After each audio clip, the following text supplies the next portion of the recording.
right. So thank you, Jay Fleischman, for joining us for this episode on the podcast. A little bit about Jay is that he's licensed to practice in New York and in California. He does student loan law, debt forgiveness law, and he'll correct me if I'm saying this wrong. And he also helps with bankruptcies. He can help you federally across the country, but if you have some state-specific things, and he can only help you in the states where he is licensed to practice. So, Mr. Fleischman, if you will give us a little bit more about your background so our listeners can know just who we're speaking with. First, call me Jay, please. I'm old, but I'm not that old. God.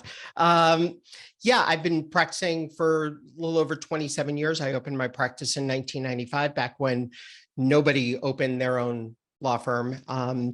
And I had been admitted for less than a year, which was pretty fun. So before the internet days, that was interesting. I practice bankruptcy law in New York as well as in California, all federal districts within those states. I do student loan work basically nationwide. Federal student loan work is uniform across the country. Private student loan work really involves a lot more state specific things. So I'll tend to decline most of that work unless it's within the states of New York or California, unless in very, very specific situations. Also debt collection defense, and I've been doing it for, again, 27 years. So there we are. Yeah, that's enough time to feel like an expert, it sounds like. Yeah. There's always something new. There's always something new. The bankruptcy laws change more often than one would expect, but particularly federal student loan work has been in flux for the past 3 years, and there are some major changes coming down the pipeline, and it seems like so many things are getting tinkered with virtually on a day-by-day basis. So it's always interesting.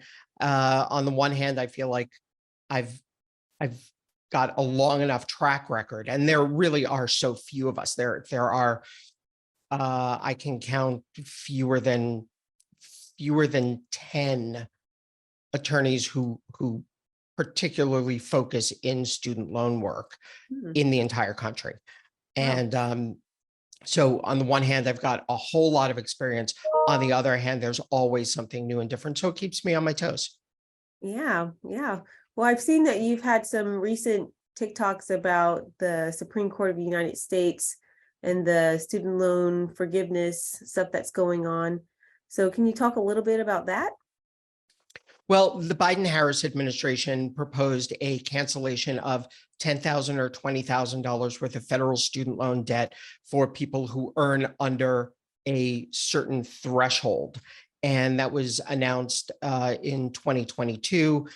Promptly, a number of people came out against it, filed a lawsuit to enjoin it. That went all the way up to the Supreme Court. The Supreme Court heard oral arguments at the end of February 2023, so just a few weeks ago. They're expected to come down with a decision, hopefully by the beginning of the summer, to determine whether or not that cancellation is going to go through or not. I think that there are some significant challenges to that cancellation plan, but I think it's going to be really interesting to see how the Supreme Court resolves some of the standing issues that I think even the justices that may be more inclined to strike down that cancellation plan, I think that some of those justices may be having a little bit more trouble justifying doing so on the standing issue. So we'll see how it comes out. Yeah, very cool. As to divorce, since you know that I practice family law, I have a lot of clients who ask about student loans, debt forgiveness, divorce, whether there's a forgiveness plan that works for them. I always let them know that I don't provide that type of guidance, and I would refer them to someone like you. But can you speak a little bit on that? That's a wide open question.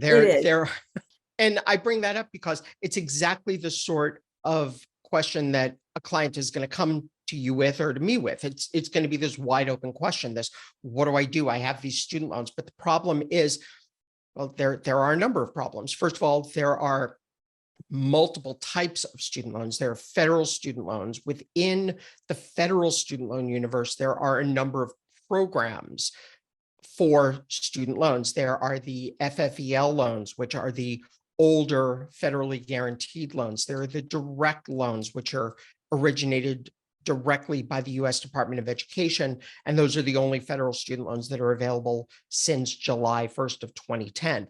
But there are these older FFEL loans. There are HEAL loans for health professionals. There are Perkins loans, which are need-based, given out by schools, universities, to individual students using federally guaranteed funds. So there are just an enormous number of federal student loans. There are those programs. Within each one of those programs, the FFEL loans and the direct loans, you've got your Stafford loans, your subsidized and unsubsidized. You've got your Graduate Plus loans, which are federal student loans given out to graduate students. Then you've got your Parent Plus loans, which are given out to parents on behalf of dependent students. So you've got that whole mix in there. Then you've got your private student loans, which are given out by your Sallie Mae or your older ones that were given out by Citibank. Now they're given out by Discover because Citibank no longer originates them. You've got your SoFi refinance loans and Common Bond and Earnest. Those are all private loans. Then some states actually have their own loan programs. For example, New Jersey, if you're a resident of New Jersey or go to school in New Jersey, you can actually get a student loan from the state of New Jersey. That's just one of many states. So what forgiveness programs are there? It always begins with, what kind of loan do you have? Is it federal? Is it private? Is it state? If it's federal, what kind of federal, et cetera, et cetera. And the way that you start answering that question is by going to the U.S. Department of Education at studentaid.gov. You log in using the same information that you logged in with when you applied for your FAFSA way back when. And it will show you a list of all of your federal student aid. If you've got a loan that is not listed at studentaid.gov, then it is a private loan, and then you can start to branch out from there. So it's really the beginning of any inquiry into what kind of loans do I have and where do I go from here? That is a really good start. So just really starting with finding out what type of loan you do have, and then from there, going on with the next steps. So what would the next steps be after that? Well, once you figured out what kind of loan you have, at that point, once you figured out what kind of loan you have, you've got to make a determination of, first of all, how do I manage that loan? How do I repay that loan? How do I remain in good standing on that loan? And what options are available to me within that loan program? Your federal student loan programs come with a number of repayment options. You've got your standard 10-year, you've got your extended that can go 25 years, 30 years if it's a consolidation loan. And then you've got your income-driven repayment plans, which allow the borrower to have their monthly federal student loan payment adjusted based upon their taxable income and their family size, with a goal towards long-term forgiveness after, at this point, it's after 20 or 25 years, depending upon the loan type and the income-driven repayment plan that you're in. So that's your federal student loan management options. Your private student loans, unfortunately, don't really come with very many management options. You're outside of the federal regulations. You don't have the ability to adjust your monthly payment, certainly not by law or regulation. So what you're looking to do is you've got to get in touch with the lender or the servicer, more likely the servicer of the loan, to determine what sort of repayment options that you have and how you may be able to make those payments. Private student loans tend to have higher interest rates. A lot of them have variable interest rates, which weren't really a problem up until 2022 when the Federal Reserve started raising rates. Now they've become an enormous problem. And more important than that almost is the fact that most private student loans have cosigners, guarantors, a second person, usually a parent or a grandparent, who has agreed to be held legally liable for repayment of that loan in the event that the student borrower doesn't make those payments, which is where we see a lot of parents and grandparents getting into financial trouble when, their kid or grandkid tried to make payments and for one reason or another isn't able to. And that's really the shame there. Yeah. And so with people going through a divorce and having spousal support or spousal maintenance or child support, how do those factor in with income? Are those considered income when you're doing those forgiveness plans? All of the income-driven repayment plans operate on taxable income. So if support is taxable, if alimony is taxable, if any of that is taxable, if it's included on your federal income tax return as taxable income, then it's included in the calculation for an income-driven repayment plan. Anything that is not taxable to the borrower is not factored into the income-driven repayment plan. In addition, assets are not factored in, savings are not factored in, the amount of money that you have in your pension is not factored in, the value of your personal belongings is not factored in. It is only your current income. And because policy-wise, the intent of the Department of Education is to make it more likely that a borrower can afford to make their monthly payments. And the only way to do that is to tailor these plans based upon what their current taxable income is. So you don't want to base a payment plan on what you were making 5 years ago. You don't want to base a payment plan based on the value of your home, because that's not readily accessible cash from which you can make your payments. So they use current taxable income only. That is such good information there. So what if a couple is married, they're going through a divorce and now they're divorced, and one of the spouses was paying the other's student loans? By the way, and I hate to take you off topic, but I think that the underlying question that I think you may have been getting at is husband and wife get divorced. Wife's been paying the husband's student loans. It's the husband's loan. His name is on it. Wife says, yeah, I'll pay part of it, or it's in the divorce decree or in the settlement agreement, what have you. And then wife doesn't continue making payments after the divorce. She flakes on the obligation. What happens there? And I bring that up because in bankruptcy, I see that when it comes to credit cards and personal loans and all sorts of obligations that one spouse was legally obligated to make payments on, but there's been some agreement where there's going to be some contribution after the marital split. Mhm. The problem there is that the obligation is contractual.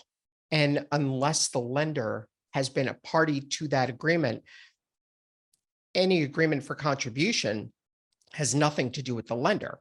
So whoever's contractually obligated remains contractually obligated. And if there's any other side agreement or in the settlement or the divorce decree, what have you, then they're going to have to go back into family court and litigate that in terms of getting collection. But, if my wife's agreeing to pay my Navient student loan, we get divorced, and then she doesn't pay my Navient student loan, Navient's going to come back to me, not to her. Yes. Thank you. That's so well put together and responded to. That was the question I was trying to get at. Was it? It was. I Even- just confused myself. You know what, Natalie, even if it wasn't, I don't know how often you see this in your practice where there's some agreement for contribution Mhm. on a debt that or any obligation where there's no contractual liability. I think that idea of privity of contract Yes. goes out the window. And, we learned it in law school, but Mhm. it always goes out the window. And for my bankruptcy clients, I see it all the time, and it kills me it kills me. Even with a credit card. Oh, we had a $15,000 credit card. My ex charged it all up. They said that they would pay me back and they didn't. And now the lender's suing me. What do I do? Well, you've got a real problem. Yeah. Yes, privity of contract takes me back to law school. I don't think I've used that term in a while. I don't think I have either. It just kind of came back to me. Yeah, it's like Like a ingrained bad in your brain. dream. You don't realize it's like stuck in there. Yeah. All this time and it's still there lurking. The professor's like, yes. Mission accomplished. Yes, yes. So let's talk about the PSLF programs and the changes, and then give us some scenarios. I'm sure you've heard with possibly a single parent who was doing some public service work, and now they want to actually get into the program. Like, how would that kind of all work out? Sure. So public service loan forgiveness is not a program. It is an endpoint. So under public service loan forgiveness allows a borrower of a direct loan to get the unpaid balance on their direct loan forgiven once they have made 120 qualifying payments. A qualifying payment is a payment made at this point. It is a payment made on time under either an income-driven repayment plan or the 10-year standard repayment plan during a month when the borrower was employed full-time by a qualifying employer. A qualifying employer is federal, state, municipal, or tribal government, or a 501c3 not-for-profit, or certain other not-for-profits that primarily center around education or public health or safety. So each one of those 120 payments needs to qualify. Once you get to 120 qualifying payments, the unpaid balance is forgiven, tax-free, directly by the U.S. Department of Education. So public service loan forgiveness is the end point, not something that you need to enroll in prior to that endpoint. Now, that being said, it is helpful for somebody who believes that they are going to make it to 120, or they want to see how far along they are, to raise their hand to be counted, to be tracked for public service. And in order to do that, all they need to do is they have their employer fill out a form. They submit that form to the Department of Education. Their loan then gets transferred to a servicer that handles public service loan forgiveness, which at this point is MOHELA, M-O-H-E-L-A. And MOHELA will then go through their loan payment history and determine how many of their payments qualify, and then shoot them back a response that says, well, you've got X number of payments that qualify towards public service loan forgiveness. If you get to 120, great. If you don't, okay, well, then you'll just continue making your payments as you have. I see. Okay. So these 120 payments, they can be for payments you've already made and then continue to track going forward until you reach 120. Is that right? At this point, you can track back because there was a waiver that was open until 2022, open until October 31st, 2022, where you could have what would otherwise be non-qualifying payments essentially qualified for the purposes of bringing you closer to public service loan forgiveness. And some of those changes are going to be made permanent in July of 2023. But as of right now, we are still operating under the original PSLF, which will only count all of the payments on a direct loan. And that's one of the problems that a lot of people had. If you remember back in 2017, 18, 19, we saw all of these headlines 20 million people filed for forgiveness and 2 people got approved. Mhm. Some ridiculous thing like that. Yeah. And that was because people had the wrong kind of loan. They had the FFEL loans, not the direct loans. And nobody had told them that you can take an FFEL loan, turn it into a direct loan by consolidation through the US Department of Education, which is essentially handing in your non-qualifying federal student loan to the Department of Education. They issue you a brand new loan in its place, same balance, really no major difference, but for the fact that this loan program allows you to have your payments qualified towards PSLF. Wow. So also with the PSLF, did I hear you say you had to be employed while making the payments, or can some of those payments be while you were not employed?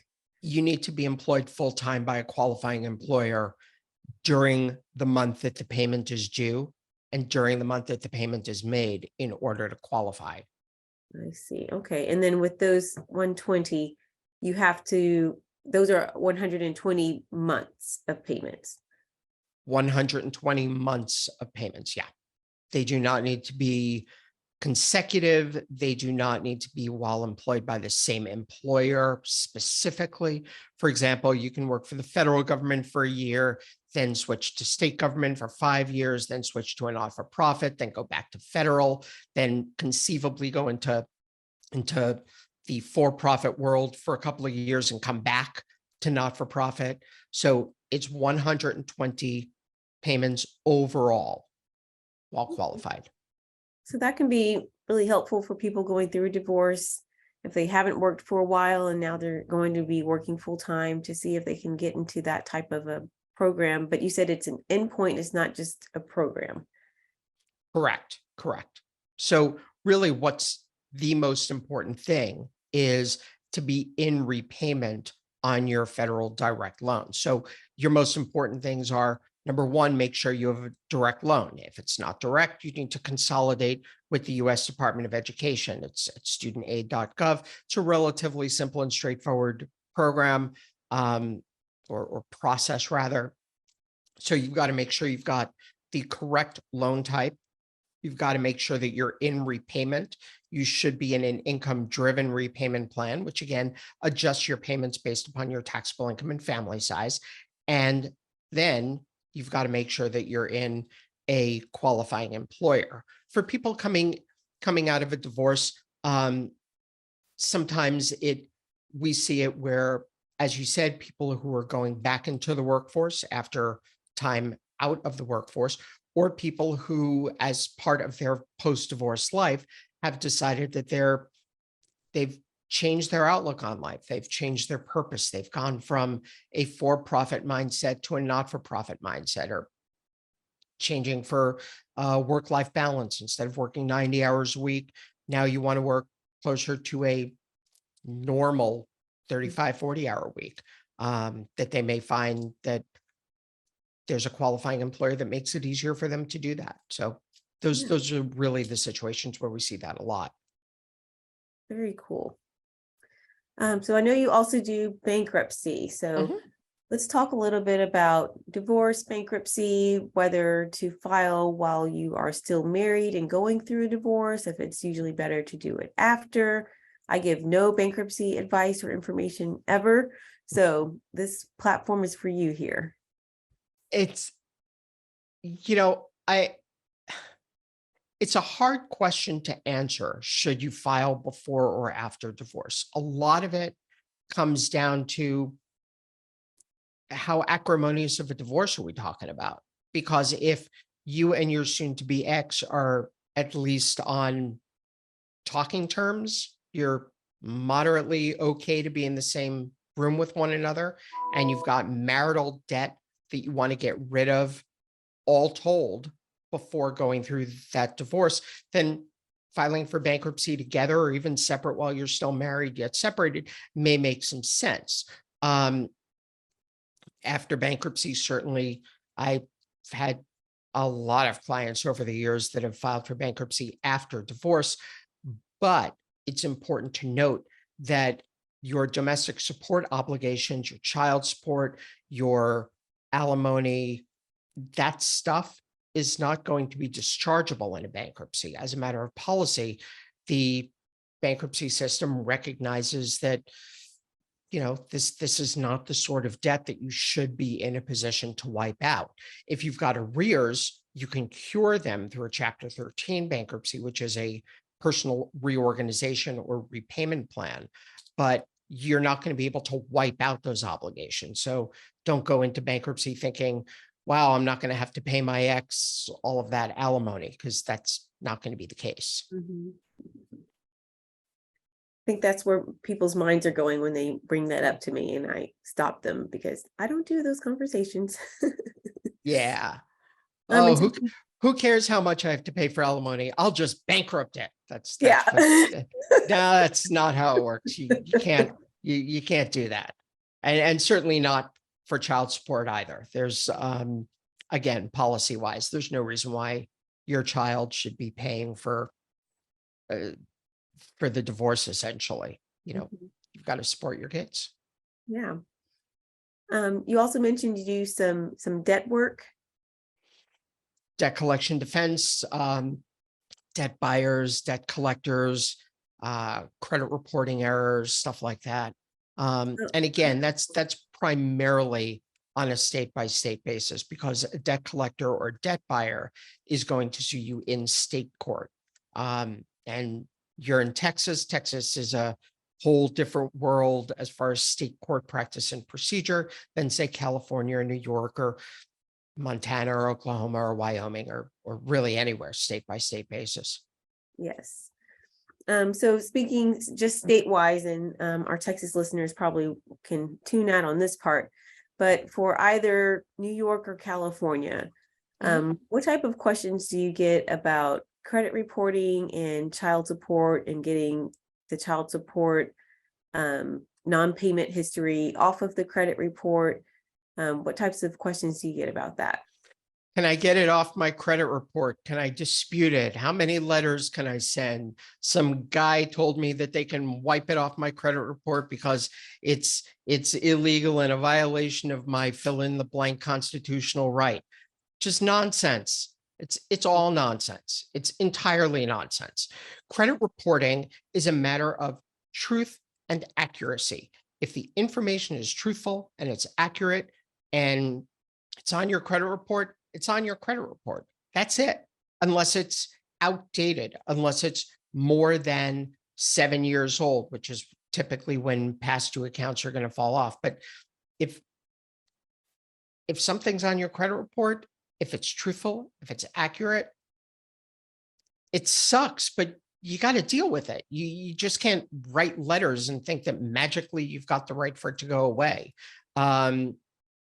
Which is, and this is, I feel like I have to get my soapbox out and start screaming through a megaphone, but you've got so many credit repair specialists or credit repair credit experts that are telling people that all you have to do is write letters. All you have to do is send disputes. Mhm.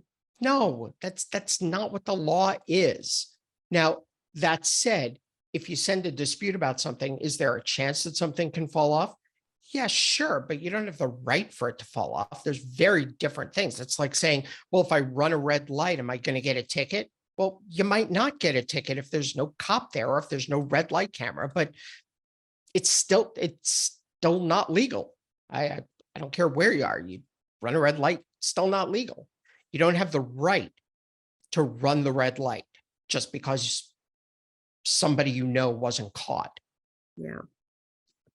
Yeah, And there are so many people and so many companies, and I see them on social media, and I see them, I see ads plastered all over the place. There are billboards all around Los Angeles where I am.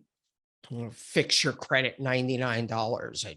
We'll take all bad credit off. There's and you've got your sovereign citizens who claim that all credit reporting is fraudulent, which is just a whole nother universe. But if it's honest, if it's accurate, you've got to deal with it. And you may not want to deal with it, but there are consequences to actions. It is what it is. Yeah. And for my previous corporate type of work, I used to do a lot of stuff with the FCRA. And if it is accurate, it's on there. A Yep. reporter or a data furnisher can delete stuff or block stuff, but they can't put anything that is inaccurate. So if it's accurate, you owe the child support, and the state agency that sends it into them reports that payments have not been made, and this is the amount of the payment, and here's the arrearage, and that's accurate, it stays on there. Yep. And when it comes to disputes, there are credit report people out there that will say, well, if it's showing as an arrearage and you're really past due since January of 2023, for example, but it says February 2023, well, you can dispute that and get that off. The reality is that if you dispute that, the only right that you have is for it to be corrected, not for it to be removed, for it to be corrected, which is very, very different. And a lot of people just miss that. It's one of those fields where there's so much bad, just horrible information. And the federal government has gone ahead and has fined people and has fined companies and has put companies out of business, but it's like playing whack-a-mole. You knock one down and four more come up. It's just the way that it is. And what we're seeing now is we see the same players, and I've seen this for 27 years, the same players. It was companies would open up and do credit counseling, which is kind of a debt consolidation thing. Then they were doing debt settlement. Then they were doing IRS negotiation. Then they were doing foreclosure avoidance and modifications. Then they were doing credit repair stuff. And it's the same players popping up over and over. It's like flavor of the day. And to a large extent, flavor of the day is now credit repair. So there you have it. Yeah, in a way, it's also predatory because the people who they are trying to attract don't have the information and they're being misled. It is highly predatory. Oh my God, it is highly predatory. It targets people without the information, certainly, but socioeconomically, it targets people with lower income. It's a highly racialized business model, just based upon the clients that I've spoken with. My Black and brown clients are far more likely to have been approached by one of these credit repair companies. It's horrible. Yeah. They get charged, X number of dollars a month, which is not legal. You can't pay in advance for credit repair services. So a lot of these companies now say, well, it's a membership. It's a $99 a month membership or whatever it is. And people who get roped into these companies, by and large, they're getting fleeced for thousands and thousands and thousands of dollars. And I'm this, by the way, is not to say that there aren't valuable and valid people out there who do this work. There's one in particular who I know from TikTok, she's incredibly intelligent. Well, there are two on TikTok that I know that are incredibly intelligent, that give valuable information, that provide valuable services. And they're great. They know what they're doing. They know what a valid dispute is. They know what a valid problem is. They know where their line is, what they legally can do and what they can't do. And they're great for their customers. But for every one, there's 1,000 bad apples out there. Yeah. Well, I love that you are very passionate about this topic and about the other topics we've gone over.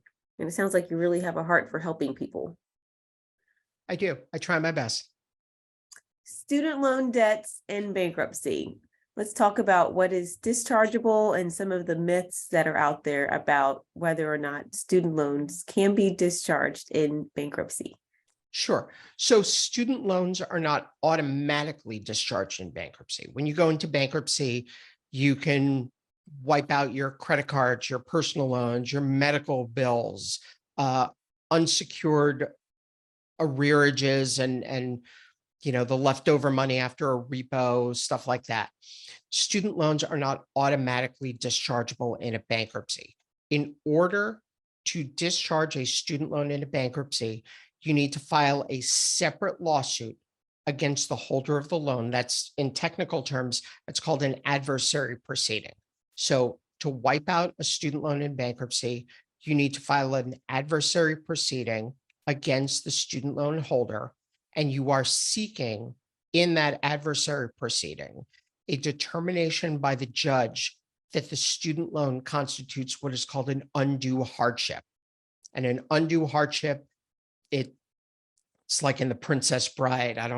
That word doesn't mean what you think it means. Undue hardship doesn't mean what you think it means. Undue hardship means that you have met a particular standard that has been set out in case law, because undue hardship was never defined in the bankruptcy code. For the most part, most of the country follows a test called the Brunner test, Brunner, and that comes from the name of a student loan borrower who filed for bankruptcy in the 80s in New York, actually. And so the court had to figure out what undue hardship meant. And the Brunner court set out a three-part test to establish undue hardship. It is essentially past, present, future. I'm not going to give you the technical of it, but it basically means you've done your best up until now to pay the loans, can't do it. As of now, your financial situation doesn't allow you to pay the loans. In the future, through no fault of your own, it's unlikely that things are going to change and allow you to pay the loans. Past, present, future. There's a more technical definition to all of it, but this is just the easiest way of communicating that. Mhm. So if you file an adversary proceeding, you need to be prepared to prove past, present, future, undue hardship. If the court agrees after trial, so it's a separate lawsuit through to trial, just like a personal injury lawsuit or a divorce action or anything like that. You have to get all the way to a judge, or you settle it before then. If there's a determination that the student loans constitute an undue hardship, then the student loan is discharged. If there's no determination of undue hardship, then you walk out of bankruptcy still owing those student loans. Now, within that, there are a couple of things. First of all, a student loan is not necessarily what you think it is. A student loan is defined in the bankruptcy code in a variety of ways. It is either a loan that is given out by the government for your education, or a nonprofit for your education. And again, I'm simplifying it a lot here. Or if it's none of those things, then it qualifies as a qualified education loan under the Internal Revenue Code, which kind of goes down a whole other rabbit hole.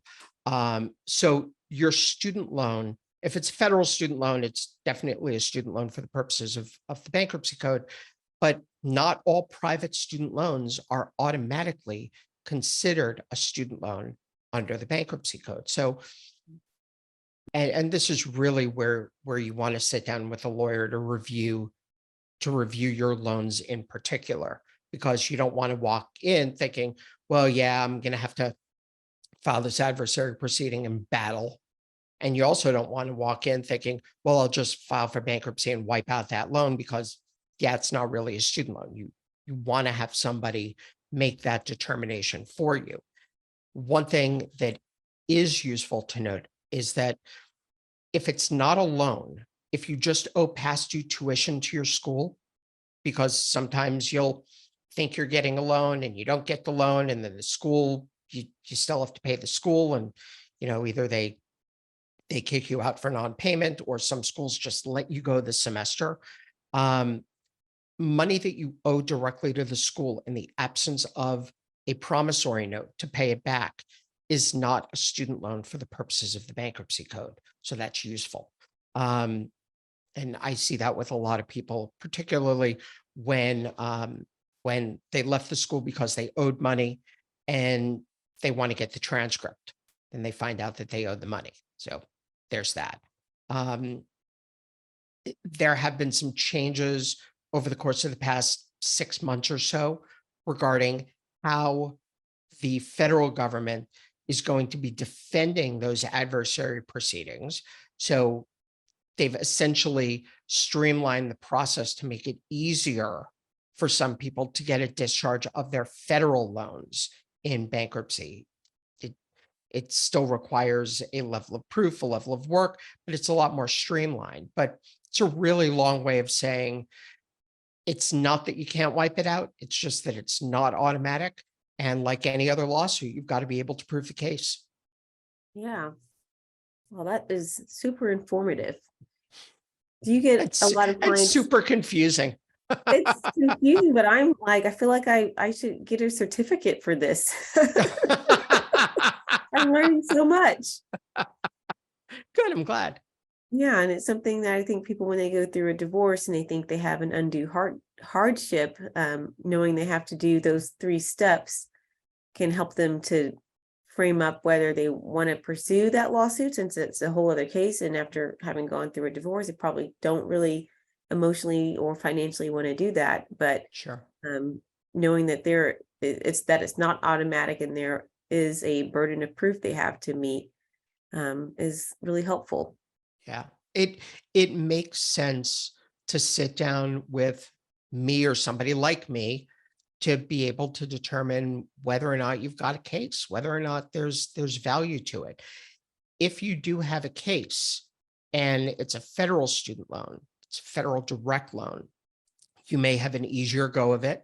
It may be less expensive. It may be less time consuming. For a private loan, there are other ways to deal with the loan, because private student loans, as opposed to federal student loans, private student loans present a wide variety of settlement opportunities that allow you, if you're in default, if you're not able to pay, you may be in a better position to use the money that you otherwise would put towards an adversary proceeding to discharging that student loan. Depending on your situation, settlement may be a better option for you because it doesn't involve the going into bankruptcy and dealing with the court and, getting there. For other people, it may be a hybrid approach. It may be file for bankruptcy, file the adversary proceeding, and do so with the understanding that the likelihood is that you're going to try to settle that claim before you get to the judge. So it's a wide open playing field, and it does require quite a bit of strategy. Yeah, it sounds like it. So what is the best way for people to reach you? Best way for people to reach me is my website, moneywiselaw.com. There's a contact form. You can make an appointment. You can get in touch. You can do a whole bunch of stuff. I'm on TikTok, Moneywise Lawyer. So there's tons of stuff there that you can take a look at. You can email me. Jay, it's my first name, Jay, at moneywiselaw.com. Any of those ways is just as good as the other. I'm on all major social platforms, but I don't really check my messages on Instagram or Twitter, or certainly not Facebook. I don't spend very much time there personally. So if you message me there, it may be a longer time to get a response. Okay. And I see from having met you on TikTok that you do answer questions on TikTok if people leave a comment. Probably Absolutely. not every single one, but I see quite a few comments that are responded to with videos. Yeah, absolutely. it's a great way for me to be able to answer the questions that I know are more widely asked, or more importantly, that are silently asked. A lot of people have questions and they don't put the comment down. They don't want to open themselves up in that way. They're more reluctant for one reason or another. And so I do answer questions on TikTok more often than not. So if you've got a question, grab a video, put a comment down, even if the comment doesn't align with that video. So yeah, absolutely. All right. So Money Wise Lawyer is the TikTok handle. Is that right? Yes. And then J at Money Wise Lawyer is your email. J at And MoneyWise Law. Money Wise Law. And then the email, the website address again, please. Is moneywiselaw.com. Okay. Well, thank you, Jay, so much. If you have any parting words of advice, let us know. Otherwise, we can wrap this up. Sounds good to me. My parting advice is it's only money. It feels like more. It's only money. That's it. If you've got your health, if you've got your happiness, if you've got a support network, if you've got friends and family, that's far more important. Anything else is just money, and there are solutions. I love that. It's only money. Yep. Thank you so much, Jay. We loved having you on this episode, and we hope to speak with you again. Thanks for having me, Natalie. You're welcome.